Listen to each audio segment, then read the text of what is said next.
dong setoran. Amin ya robbal al-mukarramun, para alim ulama, para asatidz asatidah, khusus senior saya Ustaz Khairuddin, Bunda Ustazah Khadijah Al-Kubro, ada Kubro As-Sugro, para ustazah yang lainnya yang tidak saya sebutkan. Mudah-mudahan di pertemuan berikutnya saya bisa nyebutin namanya karena sering datang ke sini. Bunda-bunda yang cantik-cantik, nggak ada yang ganteng. Aduh, boleh lagi kenapa nggak baju hidung aja Pak? Biar seragam. Ibu sebelah kanan saya yang seragamnya alhamdulillah sudah lunas 3 bulan yang lalu. Mudah-mudahan hari ini pertemuan kita mendapatkan keberkahan dari Allah Subhanahu wa Ta'ala. Pertemuan kita hari ini mudah-mudahan bagian jadi doa, karena tidak hanya doa itu seperti menangkap tangan. Doa itu adalah sesuatu yang mendekatkan diri kita kepada Allah Subhanahu wa Ta'ala. Ad-du'a wa ad-dzikr. Doa itu adalah zikir. Zikir itu punya 2 sebab. Yang pertama, apabila kita melakukan itu mendekatkan diri kita kepada Allah Subhanahu wa Ta'ala. Jadi ibu hari ini duduk doa dan zikir, maka setelah ini semakin dekat kepada Allah. Mana ciri-ciri orang semakin dekat kepada Allah? Tentu semakin semangat ibadahnya, semangat puasanya, semangat zakatnya, semangat makan kuenya. Kaget ya malah ya semangat selalu semangat. Yang hari ini sudah biasa sholat 5 waktu duhur, asal lemari pisah subuh, maka sholatnya semakin khusyuk, khosyi'an min khosyatillah. Semakin semangat sholatnya. Nanti kalau Ramadan datang sholat taraweh sudah nggak perlu milih-milih lagi imamnya siapa. Imamnya siapa ya? Lagi Sueb lama nih melihat lama. Ada begitu? Ada ibu-ibu mah kadang-kadang kalau imamnya baru takbir nggak langsung takbir, ngapain? Lomba-lomba buka hordeng. Siapa imam? Oh, ada begitu? Mana orangnya? Ini kayaknya ini. Ya hati-hati, itu tandanya bahwa kita memang belum khusyuk dalam ibadah. Namanya orang khusyuk al-hablu wa mailul bitab'i wa qawluhu dadidun ahlal muhibbi. Tahu artinya Bunda? Tahu artinya? Ini di sini ada tulisan. Anggap live TV langsung gitu. Tandanya khusyuk itu adalah ada kecintaan, ada kerinduan apa yang kita baca. Ada sesuatu yang menimbulkan kesenangan. Bukankah ketika cinta itu tumbuh, ketika kita bertemu ada nuansa keindahan kata bertemu. Rabbana ya Karim, kalau kita apel 1 jam berasa setengah jam saja, 2 jam berasa setengah jam, 1 hari penuh seperkayanya sebentar banget. Calon mertuanya bilang udah malam nak, rasa masih sore loh Pak. Kenapa ada kecintaan? Ya begitu juga ketika sholat. Kalau dalam sholat ketika menghadap Allah Subhanahu wa Ta'ala, zikrullah di sana, sebentarnya sholat, lamanya sholat kita terasa sebentar dalam menghadap Allah Subhanahu wa Ta'ala. Kalau ada merasa orang sholat menjadi beban dalam kehidupannya, berarti sholatnya belum cinta kepada Allah, tapi masih menjadi beban. Namanya haddut taklif. Assalamualaikum. Assalamualaikum. Nggak apa-apa Bu, bukan sambil makan, enak gitu. Lah Ustaz mah kadang-kadang kalau ceramah biarin dah, mau ibu model kayak apa terserah, mau model selonjor, mau model ngaprak, kita terserah lah, nggak apa-apa, maklum faktor enak aja Bu. Ya, ibu sendiri yang ngomong, ya nggak apa-apa, silakan aja selonjor sambil makan, sambil mangap. Yang penting tolong ikhlas. Ikhlas. Kenapa? Jauh-jauh saya capek berangkat datang ke sini, usaha untuk ngomong, ibu kudu dengerin. Yang dengerin kudu ikhlas, karena syarat ilmu nafi' itu ada 3. Yang pertama, yang nyampein ikhlas, nggak ada urusan apapun, nggak ada urusan, nggak ada, pokoknya berangkat ikhlas ilmu. perkara dikasih ongkos sama kagak itu urusan lain. Serius. Makanya kalau ada ustadz minta tarif, jangan dipanggil. Jangan dipanggil. Kalau ada ustadz nggak minta tarif, panggil, kasih yang gedean. Walillahilham. Berarti yang dikasih itu manfaat gini loh, jadi-jadian. Tapi kalau ibu ngasih sama yang minta gede berarti transaksi jual beli. Nggak usah manggil ustadz, cukup beli telur yang banyak di pasar, digedein, dibagiin, lebih manfaat. Assalamualaikum. Sudah begitu. Ini udah setengah jam, kenapa nggak ada airnya? Nggak banget kan ibu Khadijah menang-menang sama adik kelasnya. Enggak ya itu. Nah, lanjut ya. Ini belum mukadimah, belum mulai nabi ini belum. Masuk aja. Nanti asar baru kelar saya ngomong ini.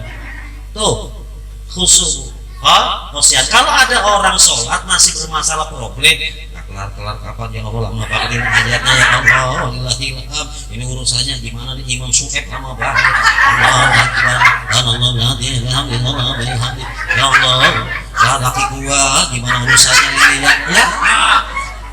Enggak tahu imamnya itu ngomongin laki sendiri, ini roket urusannya. Gimana nggak pernah pulang kampung kayak begini ya Allah, mak gua kagak desa apa-apa gini misalnya. Ya Allah, lama-lama di Jakarta malah jadi kontraktor tiap bulan sekali. Wamun urusannya di ujung sujud akhir nangis. Ditanya ibu gosok agak bikin utang. Ya kayak begini gimana coba? Emang dapat pahala kan? Enggak. Hah? Enggak, sholat mah sholat, musuh mah sholat mah sholat, sujud mah sujud, ruku mah ruku, keluar dari masjid masih tega nolong sholat mah sholat, ruku mah ruku, sujud keluar dari masjid masih tega untuk ngomongin tuh kelihatan bibirnya. Gue kagak ngomongin orang, kagak ngomongin orang, ini dasarnya begini. Rajin ngaji ngomongin orang baik. Ngagak gitu. Ntar lah bisa pulang diomongin nih. Ustaz sarungnya lecek banget itu jadi.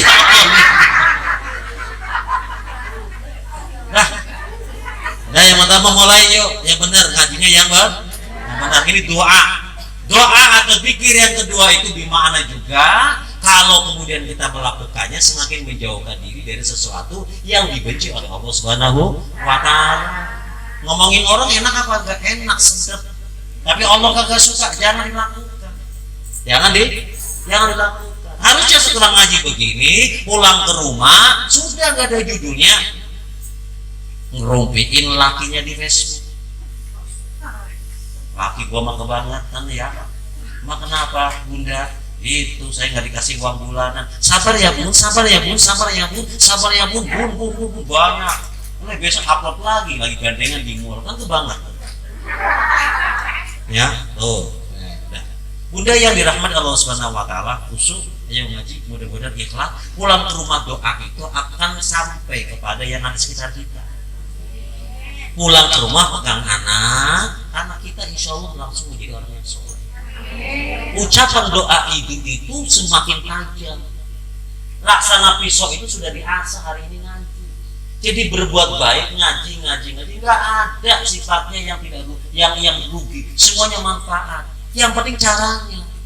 Ibu mau ngaji boleh, makan habisin kue boleh lah, kalau jam segini kok. Usah datangnya telat lagi apalagi.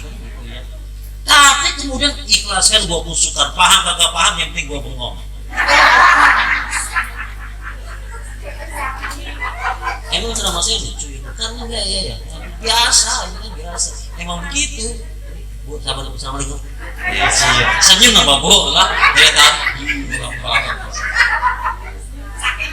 Iya, dosa. Iya. Jangan bayangin mantan ya, Bu. Iya. Tuh.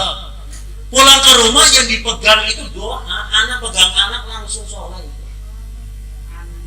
Gitu loh. Suami pak mama, sabar ya pak, sabar. Sabarnya ibu kemarin ngomong sebelum ngaji dengan sekarang beda.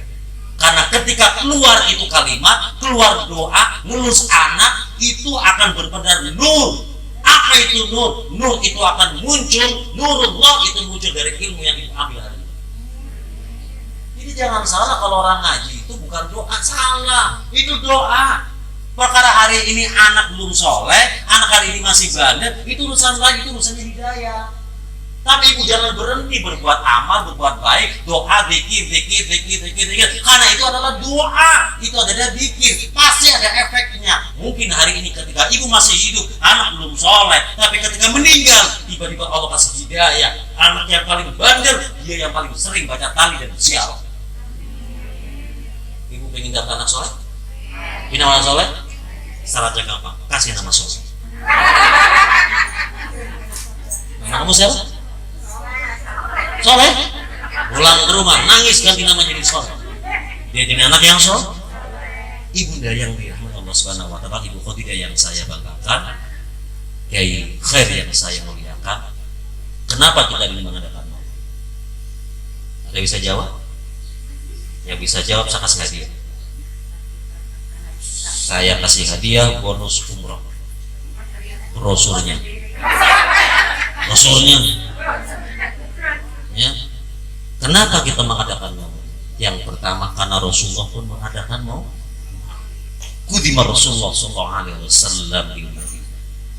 Ketika Rasulullah sudah mulai Suila Rasulullah sallallahu alaihi wasallam an Abbas radhiyallahu anhu. Suila Rasulullah sallallahu alaihi wasallam an sumi yawmil subhanallah. Suila Rasulullah sallallahu alaihi wasallam an sumi yawmil. Ketika Rasulullah SAW ditanyakan kenapa melaksanakan puasa hari Senin, maka Rasulullah SAW menjawab anna fihi wulidtu wa unzila alayya. Ketika Rasulullah ditanya, Rasul kenapa engkau berpuasa pada Senin? Karena saya berpuasa di Senin karena hari itu saya dilahirkan. Al-Quran diturunkan pada hari Senin. Jadi kalau ditanya siapa yang pertama kali mengadakan peringatan Maulid? Rasulullah. Siapa yang pertama kali mengadakan ulang tahun? Rasulullah. Tapi Rasul melaksanakan ulang tahunnya, memperingati kelahirannya itu dengan cara berpuasa. Jadi kalau ibu lahir, boleh nggak puasa sunat? Boleh. Ibu memberi kelahiran, boleh nggak langsung sunat? Boleh. Maksudnya adalah kalau Anda akan mengadakan peringatan kelahirannya, lakukan perbuatan baik. Puasa hari Senin baik apa tidak? Baik apa tidak? Baik. Mengenang Rasulullah baik atau tidak? Baik. Kemudian cara mengenangnya dengan ngumpul begini baik apa tidak? Baik. Ngundang ustaz baik apa tidak? Dengerin ceramah baik apa tidak? Belajar ngaji baik apa tidak? Ngumpulin duit untuk sedekah baik apa tidak? Ngumpulin makanan baik atau tidak? Ngabisin makanan baik apa tidak? Baik. Kalau nggak habis mubah lagi, silakan bawa. Bang Ustaz mana? Itu yang kedua, kenapa kita mengadakan peringatan Maulid? Karena tidak ada dalil yang melarang kita untuk mengadakan peringatan atau mengenang. Kenapa kita mengadakan peringatan? Peringatan artinya adalah mengingat, awalnya per, akhirannya an. Kenapa mengadakan peringatan? Karena ada yang diingat. Siapa yang diingat? Baginda Muhammad sallallahu alaihi wasallam. Kenapa kita mengingat? Karena kita punya ingat.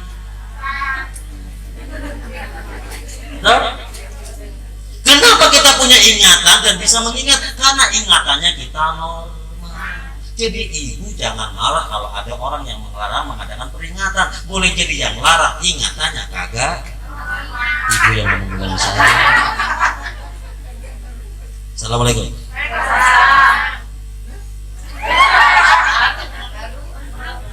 Jam 1. Jamnya 1 Bu. Kalau jamnya banyak edan saya. Lanjut. Ya. Mengadakan peringatan berarti kita mengingat. Ya, mengingat. Kenapa kita mengingat? Karena memang ini diajarkan Rasulullah SAW. Kedua Rasulullah SAW di Madinah. Ketika Rasulullah baru datang ke Madinah, fara'al Yahudi yasumu yawmal Ashura. Kemudian melihat Yahudi berpuasa pada hari Ashura. Faqala ma hada? Apa ini ya wahai Yahudi? Apa ini wahai sahabat? Para Yahudi menjawab, "Anna fihi yaumun najallahu Musa min aduwihi, hada yaumus saleh, hada yaumul abid." Ini hari yang baik, ini hari yang mulia, karena saat itu kami dan Nabi Musa dibebaskan dari musuh-musuhnya, dikejar oleh Fir'aun, kemudian dibelahlah lautan, membelah lautan. Fasoma Musa, maka Nabi Musa alaihissalam berpuasa. Maka Rasul menjawab, "Ana haqqu minkum." Saya lebih berhak dari mereka, saya harus berpuasa. Maka Rasulullah mau ikut puasa Asyura, ditambah supaya beda dengan puasa Yahudi, menjadi puasa Tasu'a dan Asyura. Ini puasa sunnah atau tidak? Sunnah atau tidak? Kenapa Rasulullah melaksanakan puasa? Karena mengenang peristiwanya Nabi Musa dan Yahudi, peristiwa pembebasan mereka dari kejaran musuh-musuh mereka. Peristiwa itu dikenang oleh Rasulullah SAW. Masa kita umatnya kagak mau boleh menang Rasulullah? Kenanglah Rasulullah, karena Rasulullah lana wa nahnu li Rasulullah SAW. Ada berkat rahmat yang paling besar dan tidak lebih besar dari yang lainnya. Apa itu? Rahmat Allah Subhanahu wa taala. Rahmat yang paling besar apa? Diturunkannya baginda Muhammad SAW untuk kita dan kita jadi milik Rasul. Kenapa pada diem semua begini? Ya kagak mikir orang saya ngomong. Kagak mikir ya iya ngomong. Assalamualaikum. Alhamdulillah sudah ada gelasnya, tapi nggak ada isinya. Oh sudah ada isinya? Tidak. Ini biasanya air putih itu ceramah 30 menit. 30 menit ke atas biasanya kopi. Belum, sabar. Nah, lanjut ya. Rasulullah melakukan mengenang dan hari ini kita mengenang baginda Muhammad SAW. Ketiga, kenapa kita mengadakan maulid? Karena memang tidak ada dalil yang melarang. Pertanyaan saya, adakah dalil yang melarang kita untuk berkumpul begini? Tidak. Adakah dalil yang melarang kita untuk bersedekah? Tidak. Adakah dalil yang melarang kita kemudian berzikir, kemudian mendengar ceramah? Tidak ada. Kalau tidak ada dalil yang melarang, jangan coba-coba engkau larang. Kalau engkau larang, itu berarti bid'atul dhalalah, sesuatu yang tidak dilarang Rasulullah, jangan engkau larang. Kenapa? Hukum dalilnya adalah al-aslu fi syai'i al-ibahah illa ma yadullu ala hurmatihi. Asal sesuatu itu boleh kecuali ada dalil yang melarangnya. Kalau semua pekerjaan yang baik yang tidak ada zaman Rasulullah itu dilarang, kering amal. Seolah-olah amal itu hanya sholat aja, puasa aja, miara jenggot, ya kan? Sementara yang lain-lainnya nggak boleh. Kalau mau bicara bid'ah, Quran itu bid'ah. Mana ada Quran? Quran itu tulisan Quran itu bid'ah. Siapa bilang di dalam kalau baca Quran bukan ibadah, tapi yang Anda baca itu bukan produk zaman Rasulullah SAW, tapi produk para sahabat, sampai kemudian ditarik 6 generasi, sampai ditarik pada rajanya, gurunya kaligrafi yang bernama Al-Aswadi. Adanya alif, kemudian fathah di atas, ba titik di bawah, fathah, kasroh, doma, tak titik 2 di atas, tak titik 3 di atas, jim ada titiknya di tengah. Itu semuanya produk ulama-ulama setelah Rasulullah SAW. Kalau ngomongin bid'ah, nggak ada namanya tarawih. Ibu tarawih nggak? Tarawih nggak? Tidak ada pada zaman Rasulullah SAW. Rasulullah hanya sholat beberapa kali saja di Madinah. Kemudian tidak sholat bersama-sama karena takut dianggap wajib. Kemudian setelah itu masa sahabat kemudian melaksanakan. Sayyidina Utsman mengatakan ini bid'ah yang bagus, yang keren, yang hebat. Kenapa demikian? Kalau sebagian ada orang mengatakan sholatul lail, sholat malam. Lah namanya sholatul lail mah banyak. Ada tahajud, ada hajat, macam-macam.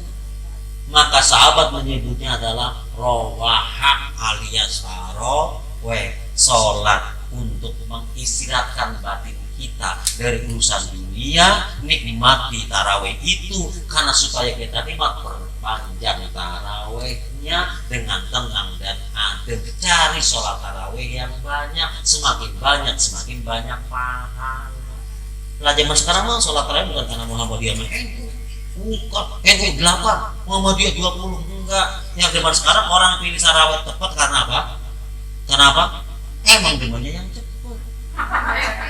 Mau berapa 8? Oh, ikutnya 20, lama banget. Akhirnya karena menganggap lama, akhirnya yang tarawih yang 20 siap patah Allah bilang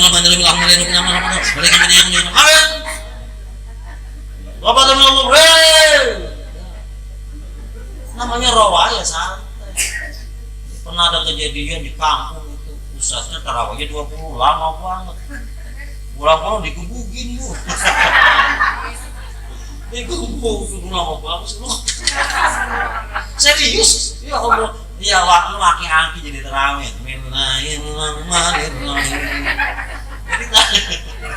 makmumnya itu pada berdiri kalau sudah ayat apa membaca ayat. Amin. Kita kok malah pada duduk semua. Amin.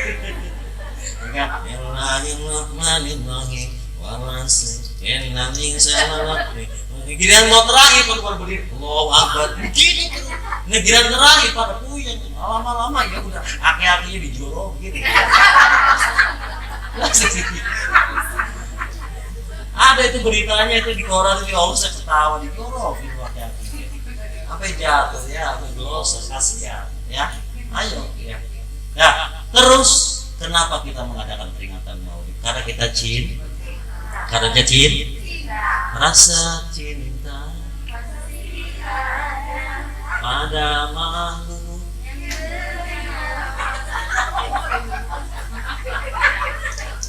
Saya tahu yang kenceng itu umurnya udah 60 tahun. Enggak ya? Enggak ya?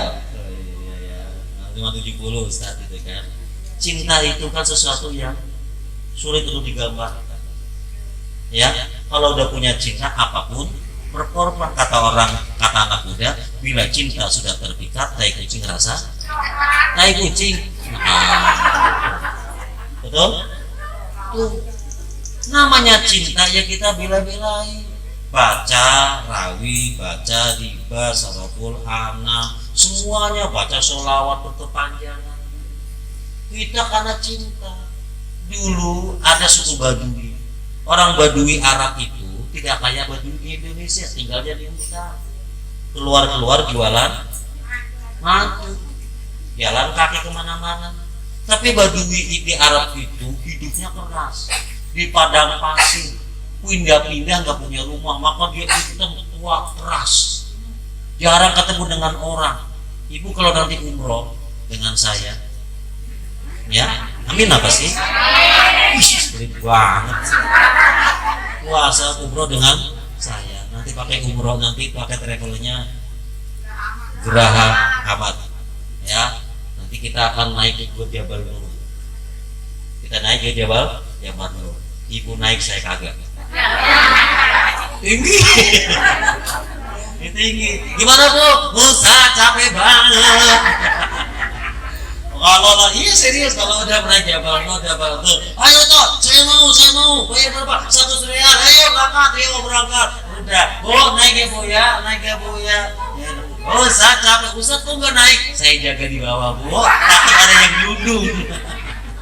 Padahal pegel. Ya, tuh naik ke atas. Nanti ibu kalau kesana nanti lihat orang-orang Badui. Orang Badui itu kepanasan tapi dia terbiasa saja santai. Suatu hari orang-orang Badui datang pada Rasulullah SAW. Ya Rasul, saya ini orang Badui jarang pernah bertemu dengan engkau. Hidup saya di padang pasir yang panas. Saya nggak pernah melakukan sholat sunnah. Saya nggak pernah melakukan puasa sunnah. Amal saya kagak banyak, tapi saya cinta sama engkau ya Rasul. Saya rindu sama engkau ya Rasul. Berhubung saya nggak punya kendaraan dan jauh, saya jarang ketemu dengan engkau. Rasul, apakah saya bisa masuk surga? Rasul jawab, emang lu siap mati? Udah siap mati? Enggak sih Rasul. Rasul meneruskan, al insanu ma'aman ahabba. manusia akan bersama dengan orang yang dia cintai. An-nasu ma'a man ahabba. Engkau wahai Badui, walaupun kau jauh dari saya, nanti engkau akan bersama dengan orang yang engkau cintai. Kira-kira kalau Badui nggak pernah sholat sunnah, nggak pernah amal-amal soleh, ternyata cinta sama Rasul, bisa dapat surga dengan Rasul, kira-kira kita dapat apa enggak? Dapat apa enggak? Dapat apa enggak? Kira-kira kalau cinta ada unsur terpaksa apa tidak? Ikhlas kan hari ini? Ikhlas kan? Ciri-ciri ikhlas gampang. Kalau ibu ngaji dengan saya, jangan pernah lihat jam. Saya yang lihat jam. Ya, sampai situ saya tembus. Pulang Bunda, mumpung saya ketemu dengan Bunda. Bunda punya anak? Punya anak? Berapa anaknya Bu? Tuh yang kenceng 5, nambah lagi. Ya, ibu saya itu punya anak 10. Mana Bunda? 10 Bu? Raya kali. Masih ada yang gadis? Nanya doang. Saya mah banyak biro perjodohan, gitu maksudnya. Ya, Bun, pulang ke rumah, harta yang paling besar dan manfaat itu anak. Ibu punya rumah, nikmatnya kalau di dalam rumah. Ibu punya baju, nikmatnya kalau ada yang lihat, tur ada yang ngalem. Bajunya mahal banget sih. Nikmat. Ibu punya perhiasan, nikmatnya itu kalau dipakai itu pun ada yang lihat. Makanya semua perhiasan itu dipakai di tempat yang kelihatan. Ibu pakai cincin, mau kemana Bu? Mau ke pasar. Tuh, aku boleh ikut apa enggak? Oh, kelihatan. Semua perhiasan ditaruh di tempat yang kelihatan karena memang nikmatnya kalau kelihatan. Makanya nggak ada perhiasan ditaruh di pusat. Tuh, ya. Ibu punya mobil, nikmatnya kalau dipakai itu pun kalau kagak macet dan kalau sudah lunas. Kan kalau mobil belum lunas dipakai mules. Kapan lunasnya Pak? Kapan lunasnya? Hati-hati nabrak, hati-hati Pak. Pelan-pelan Pak. Ya Allah Bapak, ini mah ya Allah, balik kanan Pak. Ini. Kenapa sih Pak? Belum lunas. Ibu kan begitu. Lebih percaya sama sopir daripada sama suami. Kalau suami nyopir paling mulus kalau bininya yang naik. Kalau patinya sabar iya, cerewet banget. Gua diem nih. Kenapa? Lebih percaya sama sopir daripada lakinya. Ini kelakuannya ibu sini. Oh enggak ya? Tuh, tapi di mana saya cerita ya? Anak, nikmat. Tapi ada nikmat anak, nikmat yang paling besar nggak pernah selesai. Harta dunia dan akhirat. Siapa nih? Mana? Anak. Bunda, perhatiin anak ini. Pulang ke rumah kira-kira anak kita udah bisa apa? Jangan sampai kemudian tiba-tiba beduk sudah bunyi di masjid, tong. Inna lillahi wa inna ilaihi raji'un. Telah meninggal dunia dengan tenang. Siapa kira-kira ya? Ini serius, ini mah orang meninggal ada tanda-tandanya Bu.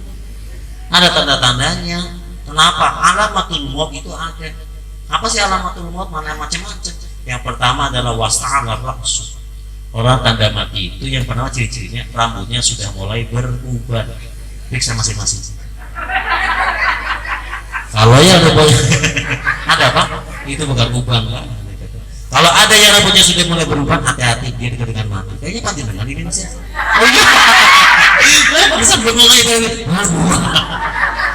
ya udah, itu peringatan dari Allah. Kalau itu tanda-tanda akan dekat dengan kematian. Harus bahagia. Calon mati.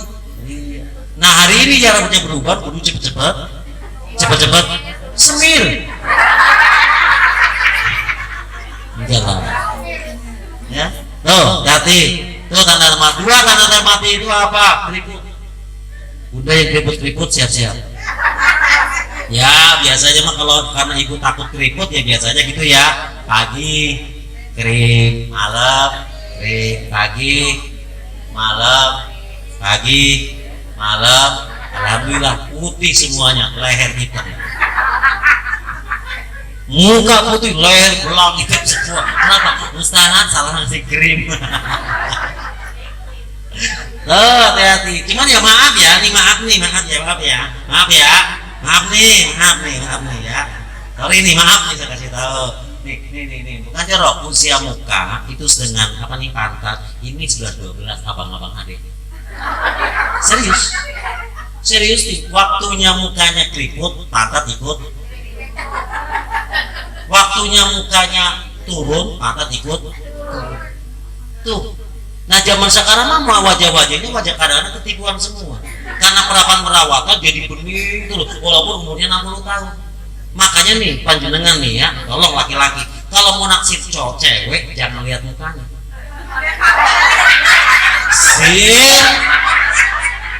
Jangan lihat mukanya karena pada dibedakin, tapi lihat hati, pantat.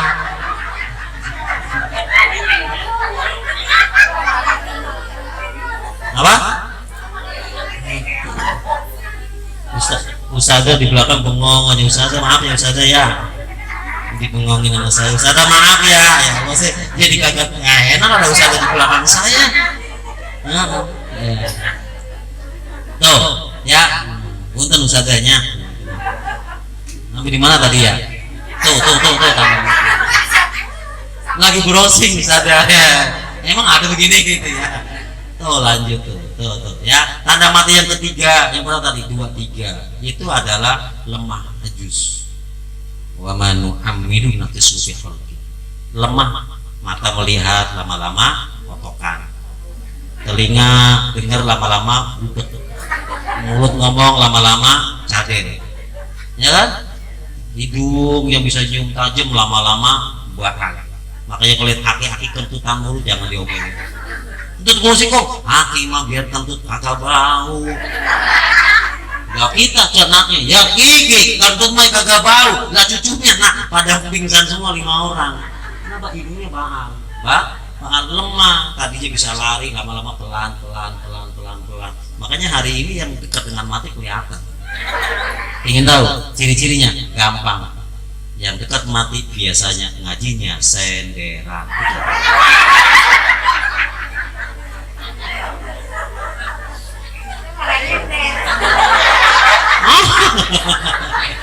Udah senderan dipasahin. Emang baru sate dari tadi. Terusin. Oh, hati-hati yang senderan dekat dengan mati, apalagi yang di pojok. Kenapa? Malaikat demen dengan yang di pojok. Ibu nggak senderan kan? Enggak. Padahal sudah salah saya ngomong. Ya, nggak senderan itu enggak. Ya, cuman ya rebahan. Tanda mati. Sudah, hati-hati Bun. Tanda mati ada dekat sama kita. Anak-anak di rumah itu kalau kita sudah kentong ini, kira-kira anak kita bisa mandiin kita? Anak-anak kita bisa mandiin ketika kita meninggal apa enggak? Jangan-jangan udah ngedein anak, nyekolahin anak, malah yang mandiin orang lain, yang ngapain orang lain, yang nyolatin orang lain, yang nguburin orang lain. Anak kita di depan timbang di depan gitu doang, biar orang masuk, emang layar tancap. Terlalu tega kalau ada anak ada yang nyebokin kita, yang gedein kita, yang nyekolahin kita. Ternyata giliran anak, giliran kita meninggal, auratnya dipegang sama orang lain. Itu namanya kurang ajar. Ini serius. Jangan sampai kemudian auratnya dipegang orang lain. Nah, anak kita ada. Kalau mau ngomong, nak, auratmu hanya emakmu yang tahu. Waktu kecil hanya emakmu yang nyebokin. Emak yang paling tahu yang dibalik kolormu. Kenapa biar emak meninggal engkau tega, kau biarin aurat emakmu dipegang oleh orang lain? Assalamualaikum. Galak saya. Enggak? Tuh, hati-hati. Anak kita udah bisa apa? Jangan ketimbang senang doang. Bahagia, woi anak kita udah gede, udah jadi insinyur, udah ini. Yang wajib kifayahnya udah bisa apa belum? Malah kadang-kadang ada orang meninggal jam 8 malam meninggal, belum dimandiin sampai besok, sampai jam 9 baru dimandiin. Kenapa baru dimandiin jam 9 pagi? Aminnya lagi banyak order, yang meninggal 5 orang. Anaknya mana? Ya Allah kagak bisa usah belajar. Susah amat timbang mandi kan syaratnya cuma dua, sucikan badannya, bersihkan dari najisnya, kemudian yang kedua sucikan badannya. Ngapain kan gampang, tutup auratnya. Masalah lapis-lapis itu adalah ikhtiyatannya para ulama madzhab. Itu loh, kan gampang. Perkara kemudian kasih kembang itu sunahnya, kasih bedak itu sunahnya, nggak dikasih nggak masalah, Ustaz, nggak bakal protes. Bedaknya mana? Pipa dong. Enggak bakalan protes. Kalau nggak dikasih lipstick, enggak bakal protes. Itu urusan yang lainnya yang wajib dilaksanakan. Bun, tolong. Kalau meninggal 1 jam 2 jam mandiin, walaupun malam, nggak bakal kedinginan. Dingin mas, dingin. Nurut. Kenapa? Karena afdhalut ta'ziyah yusamlah. Sebaik-baiknya takziah pada orang meninggal adalah mensolatkannya. Nah kita kadang-kadang takziah datang jenazahnya belum dimandiin, belum dikapali, belum macam-macam. Ayo timbang doa doang, yasin doang, habis itu ngobrol sampai subuh. Padahal sebaik-baiknya takziah adalah mensolatkannya. Makanya cepat mandiin, kapanin, letakkan, ya hadapkan badannya di mana kita bisa mensolatkannya. Berarti badannya sini, kiblatnya sebelah sono, langsung datang. Allahu Akbar. Setelah assalamualaikum baru baca tahlil buat tahlil baik. Itu yang terbaik. Kalau di Jawa mah rata-rata pada begitu. Nggak tahu kalau di Jakarta. Hadapin ke utara dulu. Nanti kalau udah dimandiin baru ke timur. Geser kanan, geser kiri. Susah amat sih. Ya kan kata bapaknya, gua diapain aja ini ya Allah, diputar putar. Gua besarin anak itu tidak mudah dan mahal. Ini closingnya. Dan ibu besarin anak, lahirin, berapa biayanya? Kalau sesar 8 juta, kalau normal 6 juta, kalau bidan 4 juta, kalau dukun bayi 2 juta. Pengen gratis gampang lo kayak cuy. Betul? Belum kalau urusan makan, ngasih makan anak. Kalau 1 piring di 10.000 perak dikalikan 3, 10.000 kali 3 kali 30 hari kali 12 bulan kali 20 tahun anak punya umur 216.000. Hitung sendiri kalau nggak percaya. 216. Ibu kasih uang jajan ke anak 10 perak kali 30 hari kali 12 hari 12 bulan kali 20 tahun anak punya umur 72 juta. Anak dikasih uang bayar sekolah 50.000 perak kali 12 bulan kali 20 tahun anak punya umur 12 juta. 16 tambah 72 juta tambah 12 300 juta. Anak baru dikasih makan, berangkat sekolah, bayaran itu sudah 300 juta. Belum kerudungnya, belum pecinya, belum minyak rambutnya, belum potong rambutnya, belum krim batnya, belum antingnya, belum bedaknya, belum kalungnya, belum lipstiknya, belum sedonya, belum bajunya, belum roknya, belum braknya, belum kaos dalamnya, belum celananya, belum celana dalamnya, belum sendalnya, belum sepatunya, belum kaos kakinya, belum sepedanya, belum motornya, belum bensinnya, belum solarnya, belum HP-nya, belum pulsanya, belum wisudanya, belum sunatnya, belum minta kawinnya, belum sabiturnya, belum jajannya, belum duitnya, belum warisannya, belum bohongnya, belum kurang ajar. Gede nggak kira-kira? Gede nggak kira-kira? Jadi ibu hari ini yang duduk di sini semuanya kaya. Bunda tadi punya anak berapa? 5. Kalau satu anak 500.000 berarti 2,5 M. Bunda punya anak 10. Berarti kalau 500 juta satu anak berarti 5 M. Tapi pertanyaannya hari ini adalah ternyata yang sudah besarin anak dengan punya uang 500 M atau 5 M, 10 M, tapi nyatanya hari ini kita masih menjadi kontraktor, tiap hari kontrak tiap bulan. Kaya apa enggak? Standar. Kayanya ada di anak. Kalau kita mau ego, lahir anak ceprot, pites. Lahir anak ceprot, ngapain belum tentu bakti sama gua lu, belum tentu nyenengin gua, selebrasi aja susah. Emak nggak bisa jalan-jalan ke Amerika, nggak bisa umroh gara-gara biayain lu tiap hari, gua pites sekali. Kan begitu. Tapi ternyata enggak. kalau biaya sebesar itu, sehebat itu, ibu korbankan kebahagiaan ibu, nggak punya rumah, nggak punya mobil, nggak bisa jalan-jalan, tapi punya yang banyak. Pertanyaannya hari ini, sebanding atau tidak dengan ibu yang dikeluarkan oleh ibu dengan hasil dari anak itu? Jangan-jangan biayanya besar, tapi ibu tekor. Kenapa? Anaknya tidak jadi anak yang soleh. Perhatikan anak, karena itu adalah keberhasilan yang terhebat dari seorang ibu dalam perjuangan hidupnya. Terima kasih, mudah bermanfaat apa yang hari ini saya sampaikan. Ikhlas karena Allah Subhanahu wa taala. Wal afu minkum ihdinas siratal mustaqim, siratal ladzina an'amta 'alaihim. Amin. Wal afu minkum